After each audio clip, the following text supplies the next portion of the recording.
తెలుగుదేశం ప్రభుత్వం వచ్చిన గత 9-10 నెలల నుంచి సూపర్ 6 మాట దేవుడికెరుగా. ఎవరన్నా సూపర్ 6 అడిగితే చంద్రబాబు నాయుడు గారి చెవులో చెప్పమంటున్నారు ముఖ్యమంత్రి గారు. ఈ ప్రాంతంలో అభివృద్ధి అనేది అసలు ప్రజలు మర్చిపోయారు కూడా. తెచ్చిన గవర్నమెంట్ కాలేజీని మూలపడేశారు. పిడుగురాళ్ళలో బ్రిడ్జ్ శాంక్షన్ చేయించి టెండర్లు పూర్తి చేసి అది ఇప్పటివరకు నిర్మాణం చేపట్టలేదు.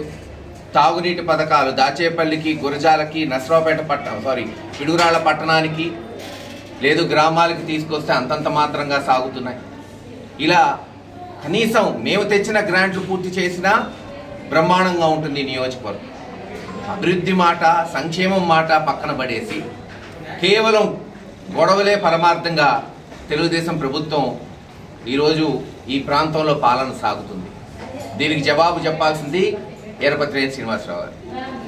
ఈరోజు జూలకల్లులో ఇది 4వ ఘటన.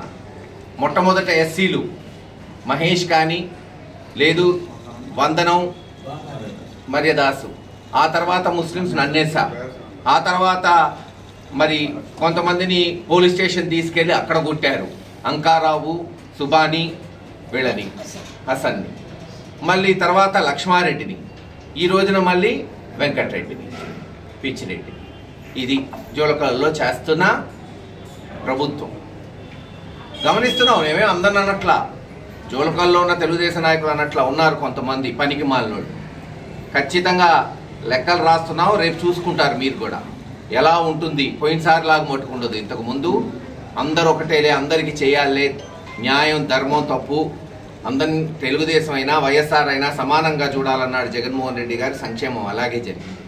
ఎక్కడా గొడవలకు తావుబుల, హాయిగా అభివృద్ధి చెందింది జూలకల్లు గ్రామం. యునానిమస్గా ఎస్సీలకు చెందిన వాళ్ళు సర్పంచులు అయ్యారు. లేదు అనేక పదవులు వచ్చినాయి. అభివృద్ధి చేశాం, రోడ్లు వేసాం, మంచినీటి పథకం తీసుకొచ్చాం, సచివాలయాలు కట్టాం. చేయండి మీరు. అంత కాకపోతే ఇంకా రెట్టింపు పనులు చేసి చేయండి, ఎవరు కాదనట్లా.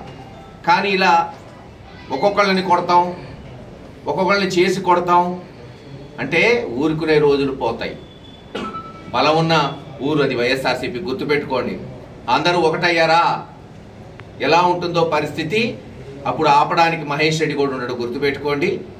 కేసు తప్పు చేస్తుంటే పోలీసులు కేసు పెట్టండి, పోలీసులు చర్యలు చేపడతారు.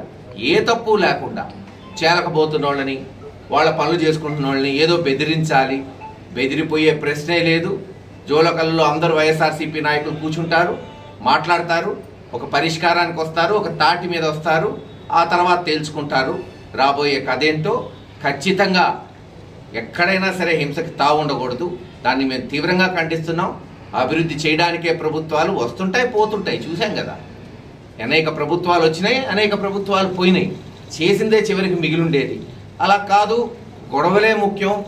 ఏదో పోలీసులు అడ్డం పెట్టుకునే కదా ఈ గొడవలు. పోలీసులు లేకపోతే చేసే దమ్ముంది ఆ ఊర్లో, తుప్పు రాకొడతారు. ఎన్ని రోజులు ఉంటారు ఈ పోలీసులు? 2 రోజులు ఎన్ని చేయగలుగుతారు? ఆలోచించుకోండి. ఇంకా మీరు మారకపోతే మీకు పట్టే కర్మ దేవుడు కూడా కాపాడలేడని తెలియజేస్తారు.